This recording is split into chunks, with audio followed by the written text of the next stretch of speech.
রহিম। আসন্ন বাউবল উপজেলা পরিষদ নির্বাচনকে সামনে রেখে আজকের এই জনসভার স্নেহভাজন সভাপতি, এই প্রথম বাউবল উপজেলায় আমি এই জনসভায় কথা বলছি। কোনোদিন আপনাদের নির্বাচনে আমি বক্তব্য দেই না, এই প্রথম। কারণ আপনাদের সাথে আত্মার সম্পর্ক আছে। আমার দাদির বাড়ি কিন্তু বাউবল উপজেলায়। সেই দাবি থেকেই আজকে আপনাদের সামনে হাজির হয়েছি। আমি কিন্তু গত যে পৌরসভা নির্বাচন হয়েছিল সেই সময়ে কিন্তু আজকের যে সুযোগ জননেত্রী শেখ হাসিনা করে দিয়েছেন, এই সুযোগটা কিন্তু আমার সময়ে ছিল না। তখন কিন্তু ছিল দলীয় প্রতীক, আর দলীয় প্রতীক এর কারণেই আমি বিজয়ী হতে পারিনি। আপনারা সকলেই জানেন এবং অনেকেই মনে কষ্ট পেয়েছিলেন সেদিন, ঠিক কিনা? যাই হোক, জননেত্রী শেখ হাসিনা বুঝতে পেরেছেন যে দলীয় প্রতীক ছাড়া যদি নির্বাচন হয় তাহলে জনগণের যে পছন্দের যিনি নির্বাচিত হবেন উনি কিন্তু ভালো একজন মানুষ বের হয়ে আসবেন, এটা নিঃসন্দেহ, ঠিক কিনা? অতএব জননেত্রী শেখ হাসিনা বুঝতে পেরেছেন যে ভালো লোক যদি জনপ্রতিনিধি হিসেবে আনতে হয় তাহলে স্থানীয় সরকার নির্বাচনে দলীয় মার্কা ছাড়া দিলে জনগণের যে কাঙ্ক্ষিত যে ব্যক্তি, সে ব্যক্তি কিন্তু বের হয়ে আসবে, ঠিক কিনা? তো যাই হোক, আমি মূলত আপনাদের যে নাসির ভাই যিনি আনারস মার্কা প্রতীক নিয়ে এসেছেন, আজকে চিন্তা করলাম যে আমি যতদিন যাবত ওনাকে চিনি, আমার কাছে মনে হয়েছে যে একজন সাদা মাথা সাদা মনের একজন মানুষ।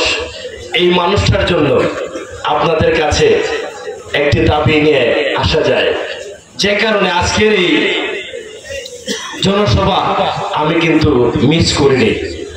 আপনাদের কাছে আমার অনুরোধ এবং আপনার আমার যে দাবির জায়গাটি, সেই জায়গা থেকে আপনাদের কাছে একটাই অনুরোধ থাকবে। কারণ আপনারা যে ভোট দিবেন, ভোটটা তো দিবেন আপনারা উন্নয়নের জন্য, ঠিক না?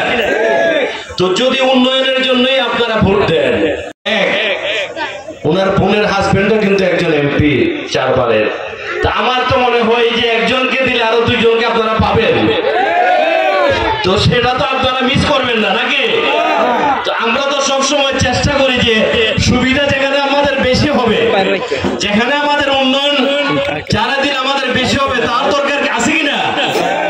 অতএব আমার মনে হয় যে আপনারা যদি বিবেক খাটান তাহলে আমার মনে হয় যে নাসির ভাই আপনাদের সেই বিবেকের রায়ে অবশ্যই পড়েন, এবং আমার বিশ্বাস আপনারা আগামী 21 তারিখে ভোট দিতে ভুল করবেন না।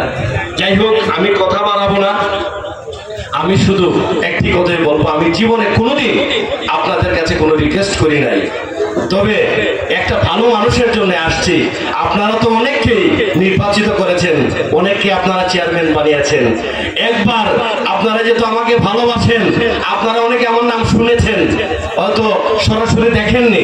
আজকে আপনাদের সামনে আমি হাজির হয়েছি আবারও নাসির ভাইয়ের জন্য। আপনারা ভালো একটি মানুষকে নির্বাচিত করুন, 5 বছর পরীক্ষা করুন, যদি ভালো না হয় তাহলে আপনারা আবারও কিন্তু পরিবর্তন করতে পারবেন। তো আমার বিশ্বাস, যদি একবার আপনারা তাকে চেয়ারে বসান, ইনশাআল্লাহ তাকে পরিবর্তন করতে হবে না।